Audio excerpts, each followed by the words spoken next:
जय श्री कृष्ण। नमस्कार। श्रीमद् भगवद गीता के संक्षिप्त मृगावलोकन के अध्ययन में सभी का स्वागत एवं अभिवादन।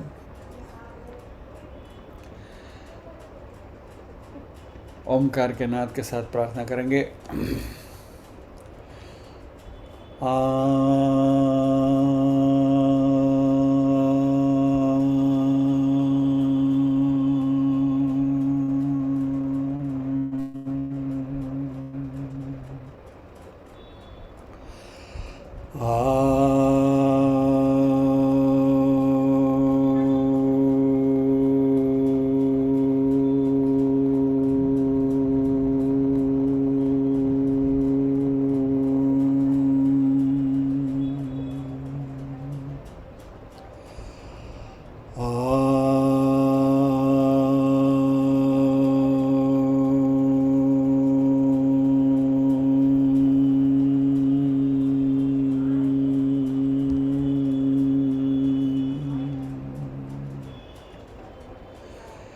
वक्रतुंड महाकाय सूर्यकोटि समप्रभ निर्विघ्नं कुरु मे देव सर्वकार्येषु सर्वदा। या कुन्देन्दुतुषारहारधवला या शुभ्रवस्त्रावृता या वीणावरदण्डमण्डितकरा या श्वेतपद्मासना या ब्रह्माच्युतशङ्कर प्रभृतिभिर्देवैः सदा वन्दिता सा मां पातु सरस्वती भगवती निःशेषजाड्यापहा।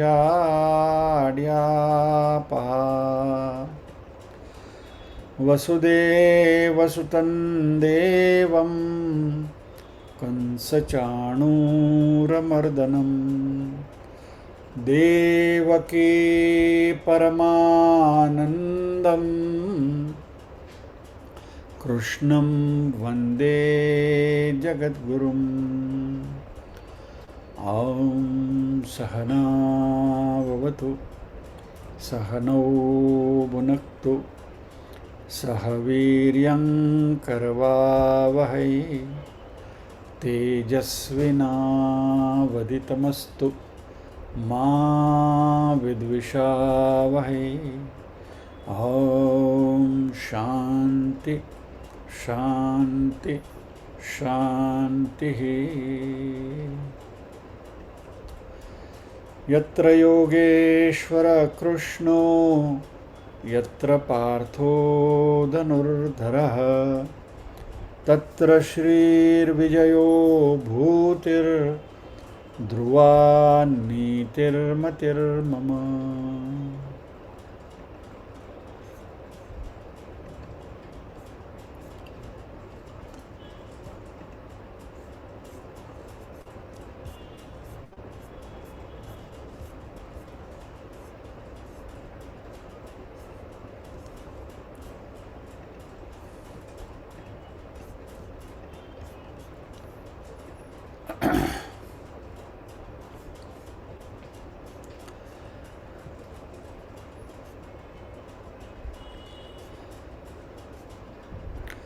सोलहवें अध्याय में देवासुर संपद विभाग में लास्ट थर्सडे को हमने देखा था कि शास्त्र को ही प्रमाण मानो, यानी क्या करना है क्या नहीं करना है, डूज एंड डोंट्स का जब भी निर्णय लेना है तो लास्ट श्लोक में भगवान ने कहा कि तस्मात् शास्त्रम प्रमाणम ते कार्य व्यवस्थित। तो शास्त्र का जो विधान है उसी प्रकार से तुम्हें अपने कर्म करने चाहिए। ऐसा करके भगवान ने 16वें अध्याय का समापन किया था। तो अर्जुन के मन में प्रश्न आया, जिससे ये अध्याय शुरू होता है अर्जुन के प्रश्न से। अथ सप्तदशोऽध्यायः अर्जुन उवाच ये शास्त्रविधिमुत्सृज्य यजन्ते श्रद्धयान्विताः तेषां निष्ठा तु का कृष्ण सत्त्वमाहो रजस्तमः। अर्जुन ने कहा कि कृष्ण, जो मनुष्य जिसको शास्त्र के बारे में पता नहीं है, या तो शास्त्र की विधि से हटकर मात्र श्रद्धा से देवों का पूजन करते हैं, तो फिर उनकी स्थिति क्या होगी? वो सात्विक कहलाएगा, राजसी कहलाएगा या तामसी कहलाएगा? यानी शास्त्रों का कोई अध्ययन किया नहीं है।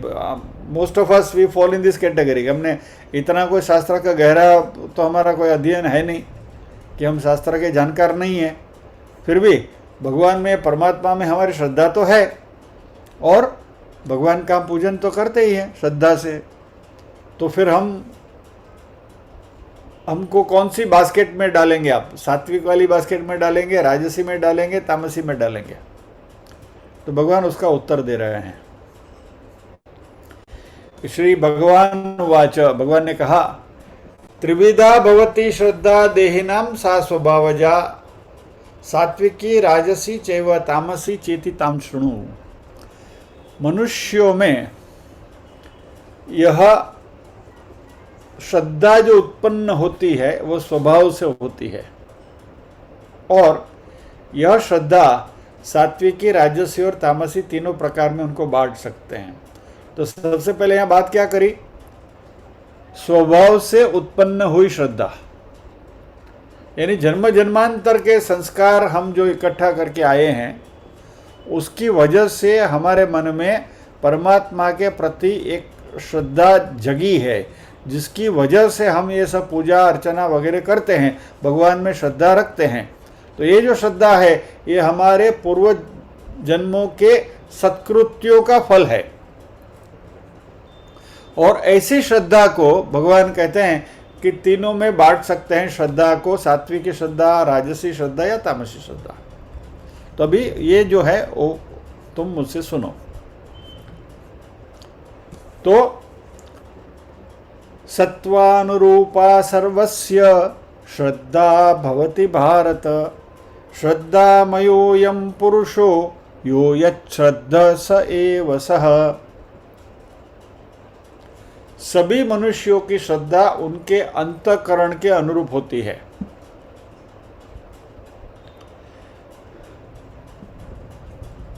तो जैसी आपकी श्रद्धा वैसे आप, यानी आपकी श्रद्धा यदि सात्विकी है, यानी आपके संस्कार जो है वो सात्विकी हैं, तो आपकी श्रद्धा सात्विक होगी। और क्योंकि आपकी श्रद्धा सात्विक है तो आपकी जो चाल चलन है, योर बिहेवियर जो है वो भी सात्विकी रहेगी, ऐसा भगवान का कहना है। तो भी ये सात्विकी श्रद्धा यानी क्या? हाउ डू वी डिफाइन कि किसको सात्विकी कहते हैं, किसको राजसी कहते हैं, किसको तामसी कहते हैं? तो उसका भगवान यहाँ जवाब दे रहे हैं। यजन्ते सात्विका देवान यक्ष रक्षांसि राजसाः प्रेतान भूतगणांश्चान्ये यजन्ते तामसा जना। सीधा क्लियर कट डिस्टिंक्शन दे दिया भगवान ने।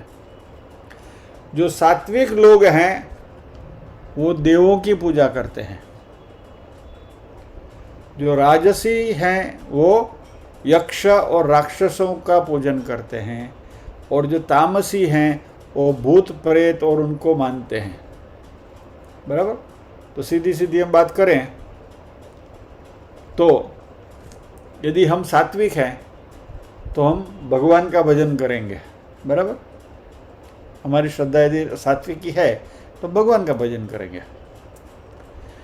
यदि हमारी श्रद्धा राजसी है तो यक्ष और राक्षसों का, अभी यक्ष और राक्षस जो पुराने जमाने में थे वैसे तो भी नहीं रहे हैं, but highly influential people in the society, politicians, company के बड़े बड़े ओहदेदार लोग, तो इनकी चापलूसी करेंगे तो वो श्रद्धा जो है वो राजसी है। मेरा काम, वो मेरा, ये बड़े साहब से मेरी पहचान है।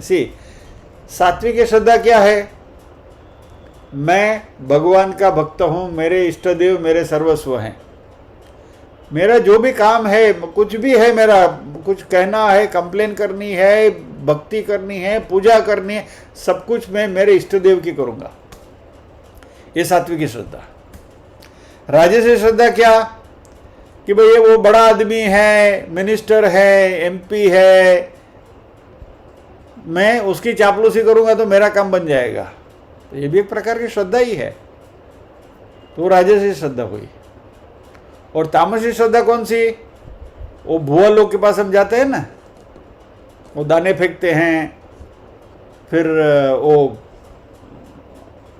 एंगल बाबा के पास जाते हैं बुधवार को, माहिम के चर्च में जाते हैं, वगैरह वगैरह वगैरह वगैरह, फिर ये मज़ार के ऊपर चद्दर चढ़ाने के लिए जाते हैं। तो ये सब जो है प्रेतान भूत गणांश अन्य, प्रेत और भूत गण है और अन्य लोग ऐसे भी जो है, जिसको हम हमारी भाषा में जिसको हम अंधश्रद्धा बोलते हैं, वैसे जो लोग हैं वो तामसी लोग हैं, यानी कि ये तामसी श्रद्धा है। तो सात्विक श्रद्धा इष्टदेव, राजसी श्रद्धा इन्फ्लुएंशियल पीपल, तामसी श्रद्धा यानी ये निम्न प्रकार की श्रद्धा।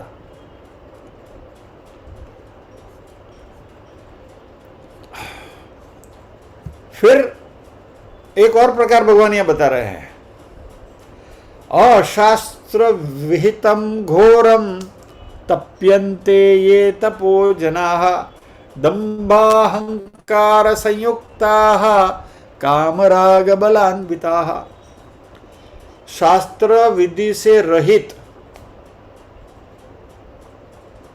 मन में ऐसा कुछ उटपटांग बात आई और तप करने लगे, और इसमें ज़्यादातर दंभ होता है, अहंकार होता है, कामना होती है, आसक्ति होता है, बल का अभिमान भी होता है। जब इस श्लोक में आएंगे तभी डिटेल में बात करेंगे। बट फला बाबा है, वो 25 साल से एक पैर पर खड़े हैं। अब यो एक टांग पर खड़े होने वाले बाबा के पास जाके आप शास्त्र की कुछ बात करो तो उसको कुछ मालूम नहीं है, वो खाली बस खड़े हैं। लोग जाते हैं दर्शन करने को, बाबा बड़े तपस्वी बाबा है, बाकी खाली, नथिंग एल्स। तो ऐसे लोग जो है अशास्त्र विहितम घोरम तप्यन्ते ये तपो जनाः, घोर तप करते हैं। फिर उसमें दंभ है, अहंकार है, मैं कुछ वो दिखा देने के लालसा है। ऐसे लोग जो हैं वह इस प्रकार के लोग हैं। फिर ये जो श्लोक है हम सबके लिए बहुत काम का है। छठा श्लोक, कर्षयन्तः शरीरस्थं भूतग्राममचेतसः मां चैवान्तः शरीरस्थं तान् विद्यासुर निश्चयान्। इसको जरा अच्छी तरह से समझिए। हमारे शरीर के अंदर जो भूत समुदाय यानी कि हमारी इंद्रियां हैं, 24 कंपोनेंट जो हमारे आपको मालूम है, 5 कर्मेंद्रिय, 5 ज्ञानेंद्रिय, 5 प्राण वगैरह वगैरह, बराबर, मन बुद्धि चित्त अहंकार। और भगवान अंश के रूप में हमारे शरीर में निवास करते हैं, बराबर है। ममैवांशो जीवलोके जीवभूत सनातन, बराबर। तो भगवान हमारे में भी है, विराजमान है। यहाँ स्पेसिफिकली कृष्ण भगवान कह रहे हैं कि जो शरीर को कृश करने वाले, कर्षयंत शरीरस्थम, आज ये श्लोक it came very handy to me. Actually क्या हो गया, थोड़े समय पहले हम भूपेंद्र भाई का ये शिव पुराण और रामायण वगैरह सुनने के लिए जब जाते थे तो वहाँ कुछ बात निकली थी ये तप करने की वगैरह। तो वहाँ उन्होंने कोट किया था कि शास्त्रों ने बताया है कि किसी भी विवाहित नारी को कोई व्रत करना है, तप करना है, तो पति की आज्ञा के बिना नहीं करना चाहिए, पति की आज्ञा लेकर करना चाहिए।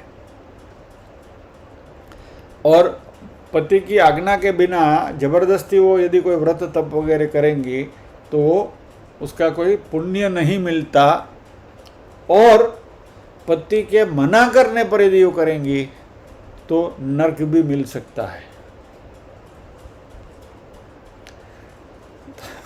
अभी इसमें क्या हो गया कि हमारे घर में इसकी चर्चा चल रही थी मेरी और श्रीमती जी के बीच में। अभी because of the age and all that, अभी तबीयत वगैरह ठीक नहीं रहती है, particularly we are in senior citizens, बराबर है। तो अभी हमको व्रत तप वगैरह करके शरीर के ऊपर ये जाति नहीं करनी चाहिए, जबरदस्ती नहीं करनी चाहिए। तो मैंने सीधा सीधा बोल दिया कि भाई शास्त्र में लिखा है कि पति की आज्ञा के बिना तो व्रत तप नहीं कर सकते। तो फिर अभी ये लेडीज़ भी काफ़ी स्मार्ट होती है ना। तो आज वो आर्ग्यूमेंट कर रही थी, अभी सैटरडे को एकादशी है, भीम 11, लोग निर्जला एकादशी करते हैं और अब खाली पीली फराल करके भी मुझे एकादशी करने को मना कर रहे हैं वो। तो इसमें ये श्लोक मेरे हैंडी है, मैंने बोला ये श्लोक पढ़ लो। कर्षयंत शरीरस्थम भूत ग्रामम चेतसः, ऐसे लोग जो हैं वो अज्ञानी है और उनको आसुरी स्वभाव वाले जानो। क्लियर कट भगवान ने बोल दिया है भगवत गीता में। હવે નિર્જળા કરવી કે ન કરવી તમે નક્કી કરી લેજો, બરાબર। यानी स्पेसिफिकली भगवान यहाँ कहते हैं कि अपनी क्षमता के बाहर जाकर यदि हम अपने शरीर को कष्ट देंगे तो वह अज्ञानी कहलाता है और आसुरी स्वभाव वाला व्यक्ति कहलाता है। तो अभी हमको देवों की पंगत में बैठना है या असुरों की पंगत में बैठना है, वो आप तय कर लीजिए, ठीक है। तो मेरा प्रॉब्लम आज ये श्लोक ने सॉल्व कर दिया कि भाई भीम 11 नहीं करवानी।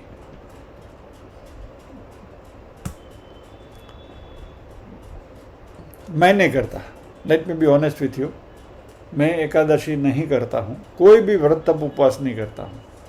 खाली एक अपनी श्रद्धा है, इसलिए 3 दिन साल में रखे हैं, भगवान कृष्ण का प्रागट्य, राम जी का प्रागट्य और शिव जी की शिवरात्रि। तो वैसे ये भी नहीं करे चलता है, बट ये जो श्रद्धा की जो यहाँ बात चल रही है, तो इतनी श्रद्धा है तो वो करते हैं। But as such very specifically if your system does not permit you, आपका शरीर यदि आपको आपके सामने रिवोल्ट करता है, आपको जचता नहीं है, तो please don't get into this, व्रत तप उपवास के चक्कर में मत पड़िएगा। अभी भगवान अगले श्लोक से भोजन, यज्ञ, तप और दान, ये 4 चीज़ों को सात्विक, राजसी और तामसी, ये 3 विभागों में बांटेंगे। सो 3 प्रकार के भोजन, 3 प्रकार के यज्ञ, 3 प्रकार के तप, 3 प्रकार के दान। तो भोजन भी सबको अपनी अपनी प्रकृति के अनुसार 3 प्रकार का प्रिय होता है। वैसे ही यज्ञ, तप और दान भी 3 प्रकार के होते हैं। तो उनका जो फर्क है, भेद है, वो भगवान कहते हैं तुम मुझसे सुनो। तो सबसे पहले आयु सत्व बलारोग्य सुख प्रीति विवर्धना रस्या स्निग्धा स्थिरा हृदया आहारा सात्विक प्रिया।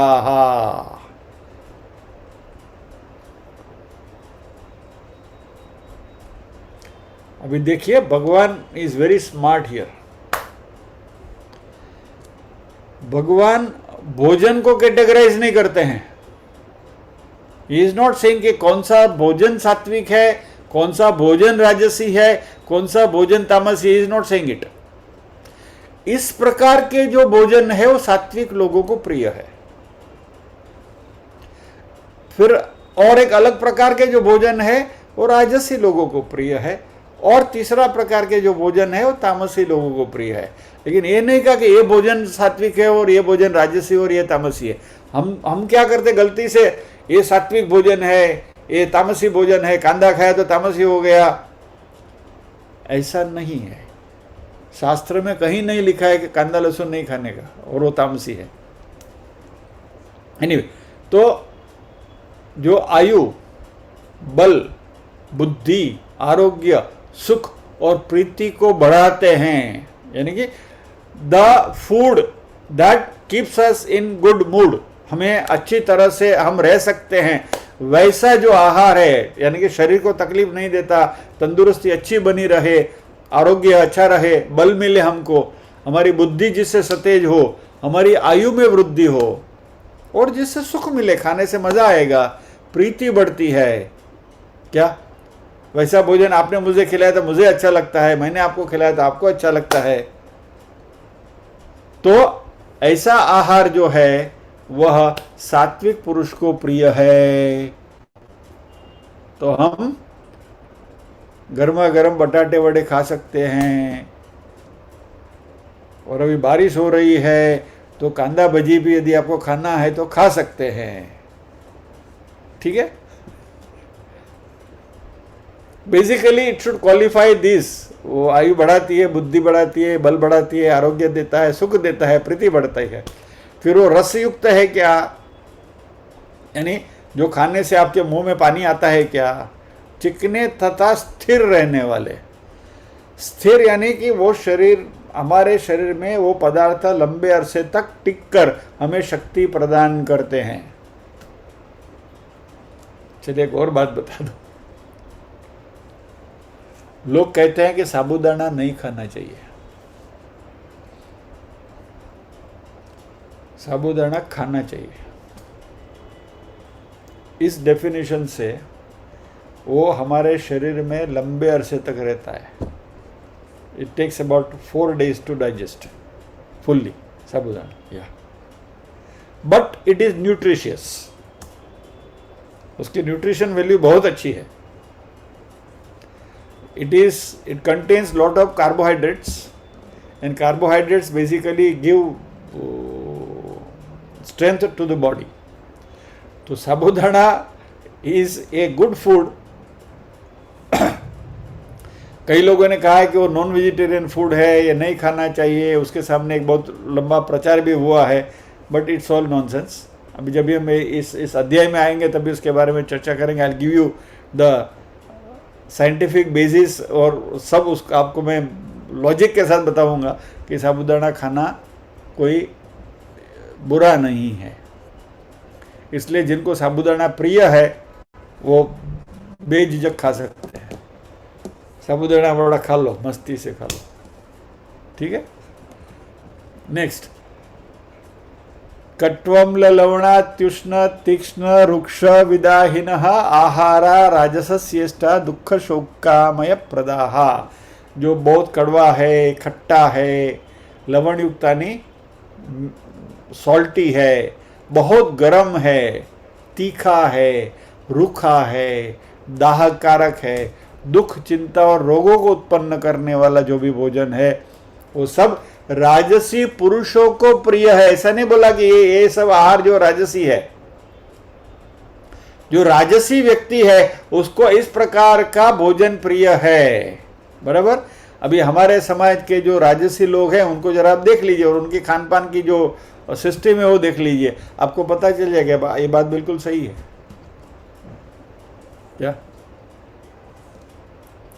और 10वां श्लोक, यातायामं गतरसम पूति पर्युषितम च यत् उच्छिष्टमपि चामेध्यम भोजनम तामस प्रियम। जो भोजन आधा पका हुआ, काचू पाकू होय, रस रहित होय, दुर्गंधयुक्त होय, बासी होय, उच्छिष्ट है, एठू होय, जो अपवित्र है वह तामसी लोगों को प्रिय होता है।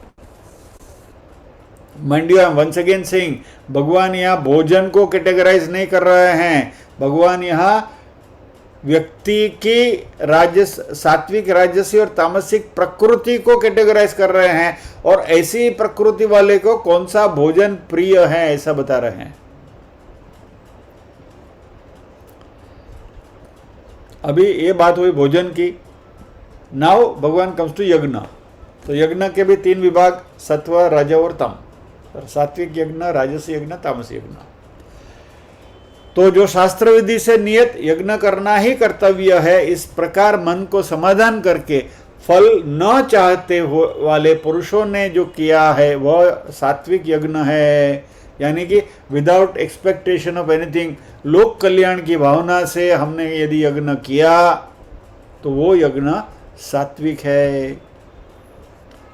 दूसरा, दंभाचरण के लिए और क्या फल मिलेगा उसको दृष्टि में रखकर यज्ञ करते हैं तो राजसी है। सत्यनारायण की कथा जो हम करते हैं वो अक्सर ये राजसी में कैटेगराइज हो जाएगी, क्योंकि एक तो दंभ है, लोगों को दिखाने के लिए, दिखावे के लिए करते हैं, और दूसरा सत्यनारायण की कथा करसू तो छोकरा ना लगन थई जैसे, बेटी का ब्याह हो जाएगा, सत्यनारायण की कथा करो।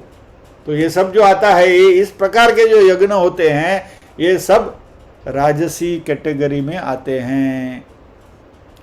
फिर तीसरा जो है, विधिहीनम असृष्टानम मंत्रहीनम अदक्षिणम श्रद्धा विरहितम यज्ञम तामसम परिचक्षते। शास्त्र विधि से हीन, अन्नदान से रहित, बिना मंत्रों के, बिना दक्षिणा के, बिना श्रद्धा के किए जाने वाले यज्ञ को तामस यज्ञ कहते हैं। अभी भाद्रपद मास में जब गणेश चतुर्थी आती है तो चतुर्थी के दिन गणेश जी की पूजा करके उनकी स्थापना होती है, और इतने सारे गणेश सभी के घर में 1.5 दिन के आते हैं, तो भट जी की डिमांड बढ़ जाती है।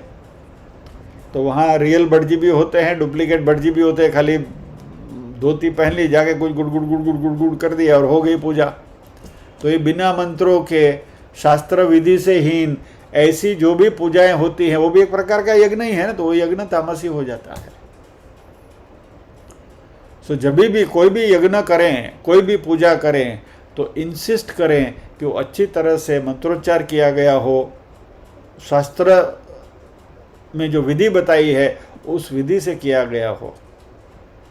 यानी ऐसा जो भी कार्य हम करें पूजा का, भट जी से हम कह सकते हैं, यानी जो भी प्रीस्ट आते हैं उनसे कह सकते हैं, भाई आपको जो भी दक्षिणा चाहिए वो आप ले लीजिए, हम आपको दे देंगे, लेकिन मेरे यहाँ काम आप शास्त्र की विधि से बताए गए तरीके से आप करेंगे।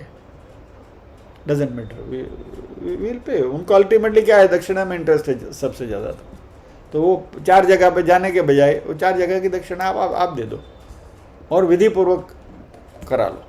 एनीवे, सो ये तामसी यज्ञ हो गया।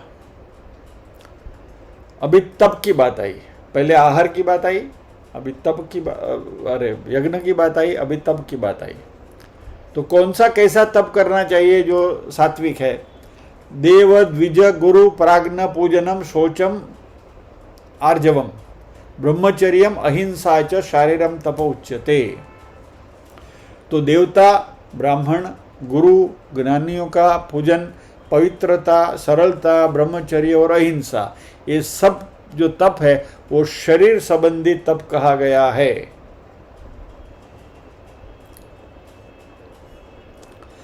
अनुद्वेग करम वाक्यम सत्यम प्रियहितम चयत स्वाध्यायाभ्यसनम चैव वाङ्मयम तप उच्यते। आप शरीर से, वाणी से और मन से तप किया जाता है। इस भगवान ने तप को इस प्रकार 3 में बांटा है। सात्विक, राजसी, तामसी नहीं कहा। शारीरिक तप, वाणी का तप और मानसिक तप। पहले शारीरिक हमने देखा, अब ये वाणी का तप है कि जो उद्वेग न करने वाला, प्रिय और हितकारक यथार्थ वाणी है, और जो वेद शास्त्रों के पठन का एवं परमेश्वर के नाम जप का अभ्यास है, वह वाणी संबंधी तप कहा गया है। बराबर। शिव मानस पूजा में भी कहा शंकराचार्य जी ने, आत्मा त्वं गिरिजामति सहचरा प्राणा शरीरम गृहम पूजा ते विषयोपभोग रचना निद्रा समाधि स्थिति संचार पदयो प्रदक्षिण विधि स्तोत्राणि सर्वा गिरो। वाणी जो मेरी प्रकट होती है, जो भी सर्ववाणी जो प्रकट होती है वो आपके स्तोत्र हैं। ऐसी जो वाणी है वह वाणी अच्छी है। ये वाणी, ये तपस्वी की या तप वाणी संबंधी तप है ये, यानी ईश्वर का नाम जप करना ये वाणी से किया गया तप है। और तीसरी मन से करने वाला जो तप है, मन प्रसाद सौम्यत्वम मौनम आत्म विनिग्रह भाव संशुद्धिरित्येतत् तपो मानसम उच्यते। मन की प्रसन्नता, शांत भाव, भगवत चिंतन करने का स्वभाव, मन का निग्रह, अंतकरण से भावों की भलीभांति पवित्रता, इस प्रकार मन संबंधी तप कहा गया है। यानी कि मन से भगवान की पूजा करना, मन से भगवान का स्मरण करना। तो एक तो हम शरीर से कर सकते हैं, वाणी से कर सकते हैं, और तीसरा मन से कर सकते हैं।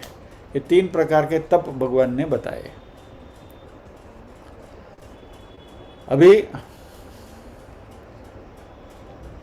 इन तप को वापस सात्विक, राजसी और तामसी में बांटते हैं। ये तीनों तप, यानी शारीरिक तप, वाणी का तप, वांग्मय का तप और मन का तप, मानसिक तप, ये तीनों तपों को अगेन सात्विक, राजसी और तामसी में बांटा है। तो श्रद्धया परया तप्तम तपस त्रिविधम नरैहि अफलाकांक्षिभिर्युक्त ही सात्विकम परिचक्षते। फल को नहीं चाहने वाले योगी पुरुषों द्वारा परम श्रद्धा से किए गए ऊपर वाले कोई भी 3 जो तप हैं वो सारे के सारे सात्विक हो जाते हैं। वैसे सत्कारमान पूजार्थम तपोदंभेन चैव यत् क्रियते तदहि प्रोक्तम राजसम चलमत ध्रुवम।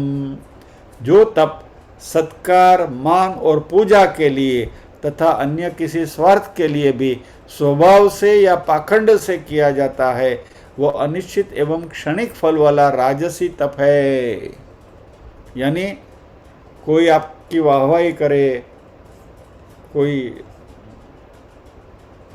एनीवे बहुत क्लियरली लिखा है, सत्कार, मान, पूजा के लिए और अन्य किसी स्वार्थ के लिए, धन उपार्जन करने के लिए भी पाखंड से जो भी किया जाता है वह तप राजसी तप है, और वो क्षणिक फल वाला है। यानी इसका फल आपको दिखता है लेकिन वो टिकता नहीं है।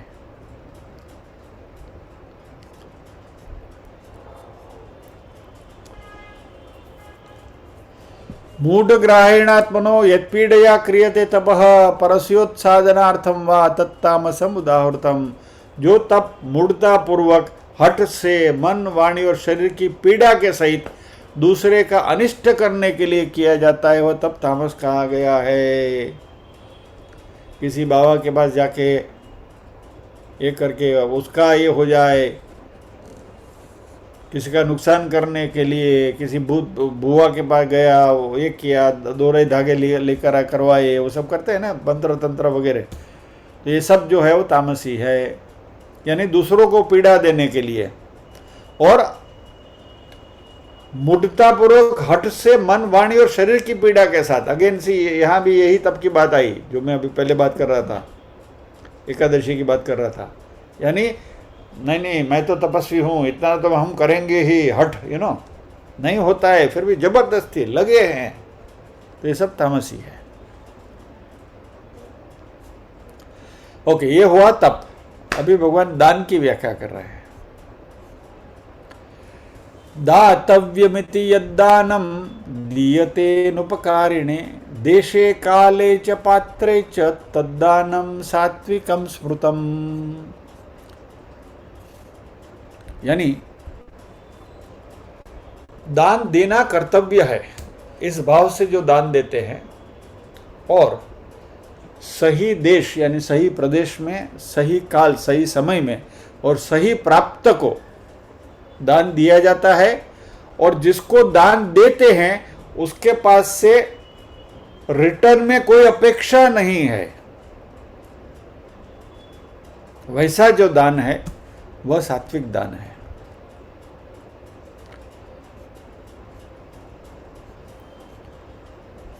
हम क्या करते हैं, किसी को मदद की ज़रूरत है, हमने उसको मान लीजिए कि मदद कर दी, कोई बच्चे को स्कॉलरशिप दे दी, 25,000 रुपये की फ़ीस भर दी, 50,000 रुपये की कॉलेज, देन वी एक्सपेक्ट कि जब भी बच्चा मिले हमको उसने हमको सलाम करना चाहिए, हमारे पैर छूने चाहिए। हाँ हाँ हाँ हाँ हाँ हाँ, नथिंग डूइंग, दिया गया, नेकी कर कुएं में डाल। ये जो दान है वो सात्विक है। दूसरा प्रकार जो है, यत्तु प्रत्युपकारार्थम फलम उद्देश्य वा पुनः दीयते च परिक्लिष्टम तद्दानम राजसम। लेकिन जो दान क्लेश पूर्वक प्रति उपकार के प्रयोजन से, यानी कि हमारा कुछ वो रिटर्न में कुछ काम करें ऐसे प्रयोजन से, या किसी फल को दृष्टि में रखकर दिया जाता है, वह दान राजसी कहा गया है। ये सब जब ये इस अध्याय में आएंगे तभी इसकी सारी डिटेल में डिस्कशन होगी। ये बेसिकली ये जो 17वां अध्याय है वो हमारे एथिक्स एंड मोरालिटी के साथ जुड़े हुए हैं।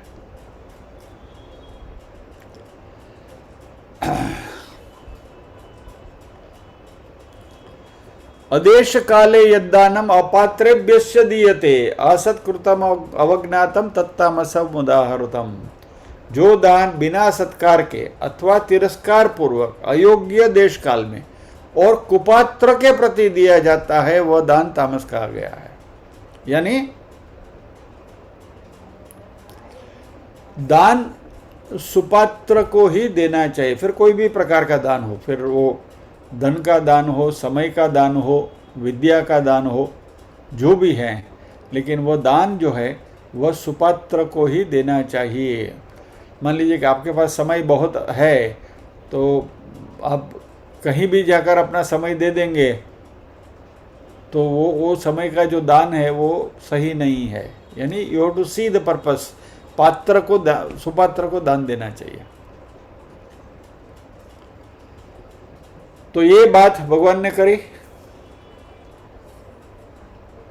अभी नाउ भगवान is shifting the gear straight away, और हमारे सभी जो पूजा विधियों में, शास्त्रों में जब भी वो करते हैं तभी ओम तत्सत बोला जाता है। तो ओम तत्सत क्या है उसकी व्याख्या भगवान यहाँ कर रहे हैं। ओम तत्सदिति निर्देशो ब्रह्मणस्त्रिविध स्मृतः ब्राह्मणास्तेन वेदाश्च यज्ञाश्च विहिता पुराः। ओम, तत् और सत, ये तीनों ब्रह्म का ही नाम है, जिन्होंने ब्राह्मण, वेद और यज्ञ यागादि का रचना उन्होंने करी। यानी basically we are talking about ब्रह्म नाउ, परब्रह्म। तस्मादो मित्युदाहृत्य यज्ञदान तपक्रियाः प्रवर्तन्ते विधानोक्ताः सततम ब्रह्मवादिनाम। इसलिए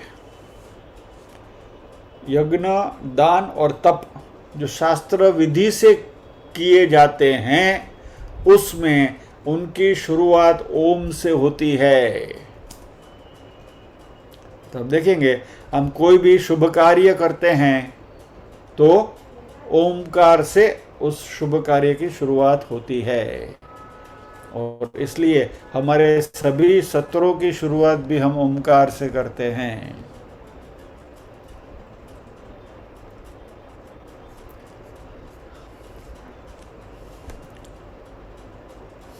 तत् भी परमात्मा का ही नाम है, और जब भी हम तत् कहते हैं, ओम तत्सत, तो जब भी हम तत् कहते हैं तो वह वाच्यार्थ नहीं है, लक्ष्यार्थ है। वाच्यार्थ और लक्ष्यार्थ में क्या फ़र्क है हमें मालूम है, we already discussed about that. तो जब भी हम तत् कहते हैं तो तत् यानी कि हम परमात्मा की ओर उंगली निर्देश करते हैं, और उस परमात्मा को याद करते हुए, तत् कहते हुए वापस किसी भी प्रकार की फल की आकांक्षा नहीं है, और यज्ञ, तप, दान ये सब किए जाते हैं। सद्भावे साधुभावे च सदित्ये तत्प्रयुज्यते, प्रशस्ते कर्मणि तथा सच्छब्द पार्थयुज्यते। फाइनली सत, ये भी परमात्मा का ही नाम है। सत यानी सत्य, और ये श्रेष्ठ भाव में प्रयोग किया जाता है। यानी सत यानी परमात्मा जो इटर्नल हैं, उनकी बात यहाँ की जा रही है, और सत शब्द का प्रयोग किया जाता है।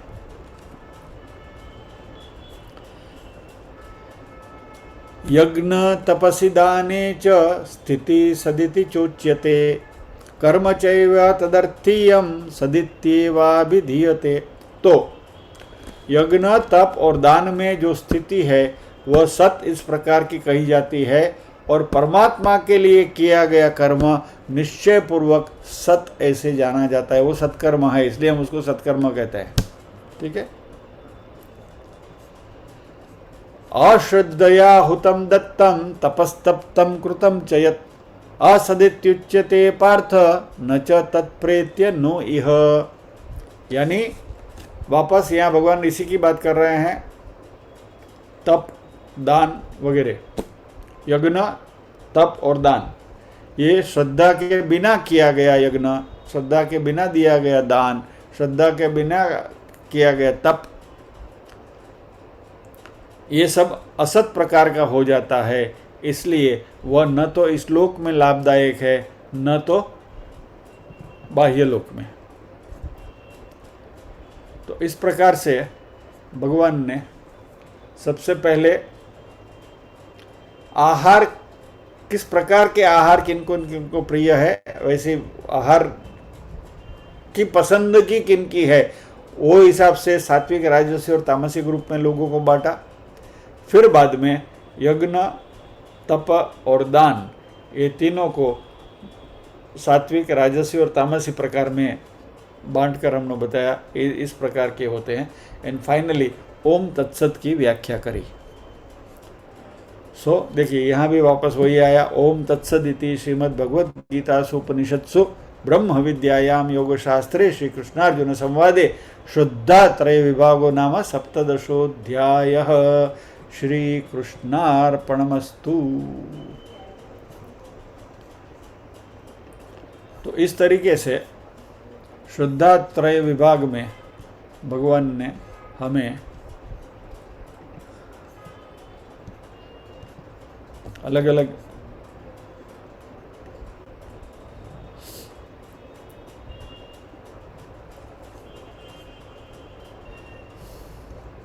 और क्योंकि इस पूरे अध्याय में सेंट्रल विषय, फोकल पॉइंट इज श्रद्धा, इसलिए इस अध्याय का नाम भी श्रद्धात्रय विभाग योग रखा गया है। So with this we pause here. प्रार्थना करेंगे।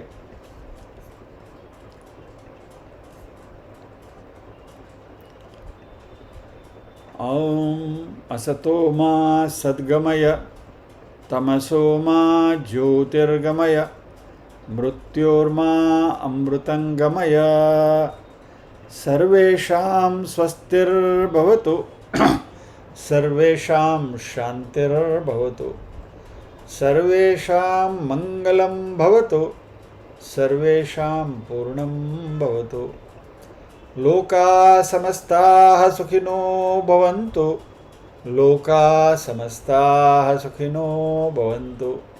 नाहं कर्ता हरिः कर्ता हरिः कर्ता हि केवलम्। ओम शांति शांति शांति। सभी के हृदय कमल में विराजमान परम कृपालु परमात्मा को वंदन करते हुए आज के सत्र को यहाँ विराम देते हैं।